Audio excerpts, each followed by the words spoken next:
My name is Caleaf Sellers. I'm from Brooklyn, New York. I've been dancing since I was 3 years old, according to my mom. I teach dance for a living, hip hop, house. Been doing it professionally since 1989. I was fortunate enough to meet Rosie Perez. She invited me and my friends to come and audition for this Diana Ross video.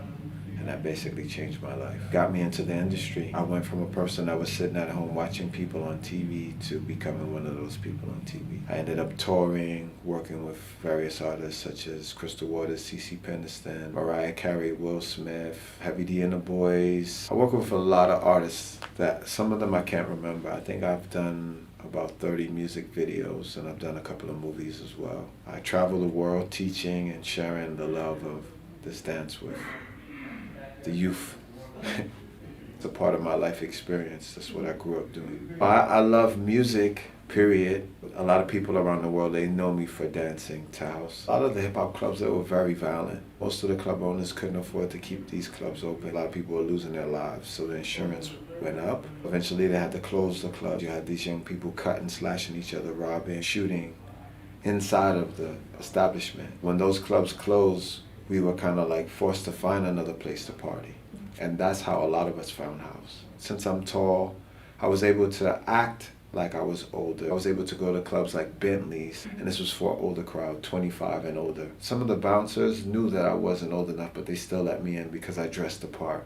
I'm not too sure about you, but just don't drink. I would go and dance, and then they would allow me to come back. This is the way I got exposed to that environment, finding out that there was another way that you can go party and you don't have to worry about looking over your shoulder. The East Coast artists, they came here, they shared Run DMC, LL Cool J, Kumo D, all of the artists that were big in the beginning, Sugar Hill Gang. When these people came out here, they affected people in a certain way, and then also it spawned rappers on the West Coast, such as Ice-T. Then leads you all the way up to Snoop and all the new current artists like Kendrick. The music is really that's the relationship, and then from the music, the dance that goes along with whatever song is coming out, because every song that comes out, every hit record, has a certain dance that goes along with that music. Soul Train was very important in regard to like putting these artists on TV, as well as Yo MTV Raps, kind of helped bring the United States a bit closer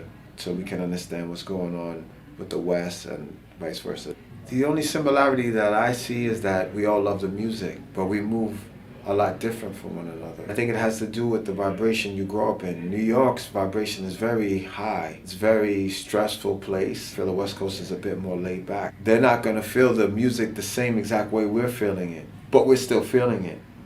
If we see a certain movement, we'll gravitate to it because we can understand we're speaking the language when we move. That language is what connects us. For me, it doesn't have to be the same. You know, as long as we understand the language itself, you know.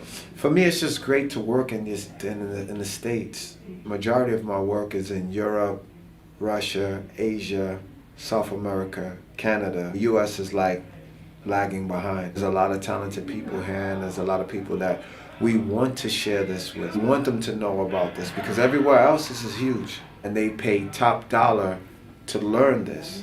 When they said that they were doing it here, I was honored. I was honored to have the opportunity to come and to share with people from my homeland. The US will always be in the forefront because this is where all the dance styles were created. The West Coast for the popping and locking, the East Coast for breaking and hip hop and house. We've set the trends from the beginning.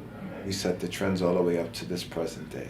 Well, they look to the US for what's in vogue, what's next. They look to the US for style, for the approach, to understand the culture better, so that whatever they're teaching and whatever they're doing, they can help teach their students because they have a better understanding of the place where it comes from the essence. So when they learn from the source, they're able to give a better understanding to their students, which will then help their students grow. Hip hop to me is a way of life. It's the way I walk, it's the way I talk, it's everything. I feel like I embody that 110%. It's also a language. It's a language that no matter what country I go to, If I don't speak their native tongue, but I speak hip hop, I'm able to relate with them because they can understand me. The music, the dance, everything that comes along with it. House is a feeling, spiritual, it's uplifting, moves my soul, it moves me, it puts me on a different plane, it puts me in a different zone. Like most of the time, house for me was a place that I can go and like get away from my everyday problems. It was like my own little cocoon that I can go in and deal with the music and just be at one with myself and kind of reflect. A form of meditation while you're on the floor with 1,000 other people who are kind of doing the same thing, you know. I just want them to enjoy themselves. If they were trained dancers, then they have one view of dance. Your leg has to be at a certain degree. Your arm has to be at a certain point. You have to hold your stomach in. You have to breathe a certain way, as opposed to just dancing, because this is a dance from the club. There's no one that has a spotlight on you trying to focus in on everything you're doing. Basically, everyone is together trying to enjoy each other's energy. That's really the most important thing about my class and what I want to share. So if they don't get something, it's no big deal. We'll move on to something else. Maybe you'll get that. And if you don't get that, then let's try something else. That's what it's all about, because that's how it was for me in the club. If I didn't understand something, I moved on to something else that I did understand. And then I tried to go back later to what I didn't understand, and then it was a bit more clear. That's what this experience is about. It's about enjoying yourself, because I feel that nowadays a lot of people don't enjoy themselves. We have a lot of competitions around the world, so a lot of people are fighting one another, and they're not taking a chance to learn how to vibe with one another and feed off one another's energy. It's all about me trying to shut your energy down and you're trying to shut my energy down. And you want to show me. It's like two people talking at the same time, as opposed to me talking or you talking, me listening, vice versa. So where we actually have a conversation and we elevate. We stay stagnant when we don't do that, and that's kind of like the state we're in right now. Hip hop is street, like it's under the street dance umbrella. House, whacking, punking, those are club dances. Those were dances done primarily in the club. Hip hop jams were out in the park. We did that on the street. If it was your birthday, your anniversary, baby shower, someone just got married, they threw a jam. They had a party outside. That's how hip hop was introduced in the community. But it wasn't called hip hop then. It was called a jam. The jam, they played music and people came to dance. Then as time went on in the jam, they introduced the house music. But that came later, much, much later. Those jams were done in the club, where you heard that particular music. You had to go to the garage, and people from the garage told you about their experience. It was a club that opened from 12 and closed at 12. Hip hop is hip hop, and hip hop encompasses breaking, which is the first dance of hip hop, graffiti, DJing, MCing, knowledge of self, respect, peace, love, unity, having fun. Hip hop. House is under a different umbrella. It's under the club umbrella. Now, what organizers do, they'll throw it underneath the umbrella and say it's a part of the hip-hop culture because they have contests. And because they have contests, you have a hip-hop category, popping, locking, and house. I'm one of the people that help kind of mesh the two together and then champion it for all these years, pushing it all over the world. I think we really, honestly and truly understand it best because we were there. We were in the hip hop club where they played a little house. We were there when there was just house club, and you went after the hip hop club closed. There's after hours. The two they didn't. We married the two together because we were from both worlds. My mom is my biggest inspiration, first and foremost.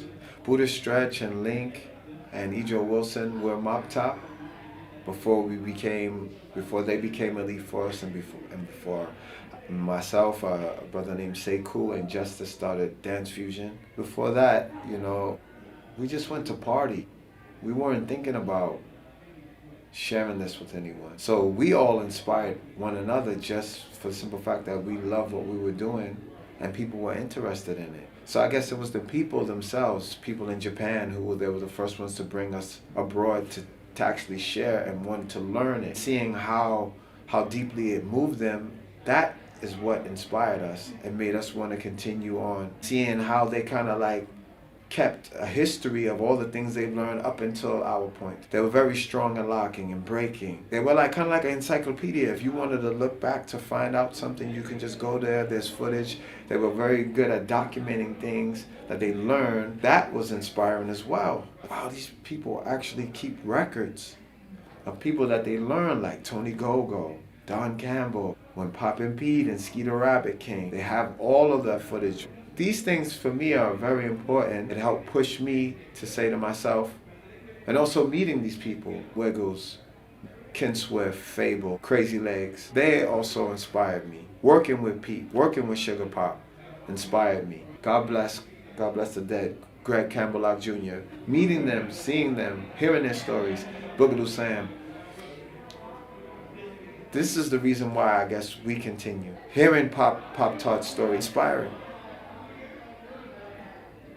This year when I brought all three of my kids with me to Montreal, and they got to see me work outside of the country, got to see how big this scene has become. In the beginning, no one really cared about house, hip-hop. They didn't really care about this culture. Within the last 10 years or so, it's actually grown tremendously, especially here in the States. It was an eye-opener for them, and it gave them a bigger respect for what I do.